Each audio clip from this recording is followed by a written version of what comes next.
दिले लेके आइल रह दोसरा के मिले साचो कहतानी तू दू खाई दिहल दिल के साचो कहतानी तू दू खाई दिहल दिल के तू दिहल सील तो हम दुनु जाने मिल के तू दिहल सील तो हम दुनु जाने मिल के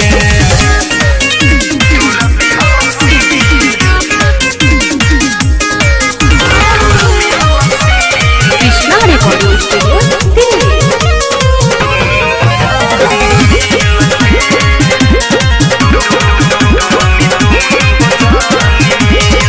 का कहीं सुन दैया मादा दिले रहे छैया काम तू कइल है ऐसन करी ना कौन मुदैया अरे भाई रे का कहीं सुन दैया मादा दिले रहे छैया काम तू कइल है ऐसन करी ना कौन मुदैया मिले आइले रहनी हम सखी के साइकिल से मिले आइले रहनी हम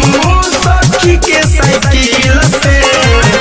तू दिहल सील तो हनी दुनु जानी मिल के तू दिहल सील तो हनी दुनु जानी मिल के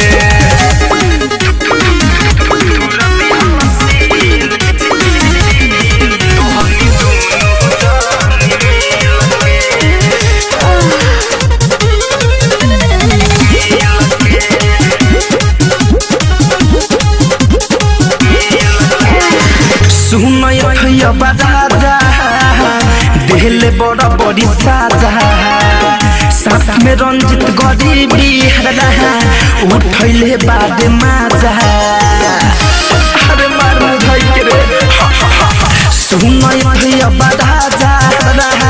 देहले बड़ा बड़ी साजा साथ में सरोज बीरू उठैले बाद माजा धरे कंधन नाही बुझल मोर फील के धरे कंधन नाही बुझल मोर फील के तू दिहल सील तोहनी दुनु जानी मिल के तू दिहल सील तोहनी दुनु जानी मिल के हम कहनी कि केहू के ना दिले लेके आइल रह दोसरा के मिले साचो कहतानी तू दू खाई दिहल दिल के साचो कहतानी तू दू खाई दिहल दिल के तू दिहल सील तोहनी दुनु जानी मिल के तू दिहल सील तोहनी दुनु जानी मिल के अब नाती तोनी से कोई मिले ना है। Krishna recording studio Delhi.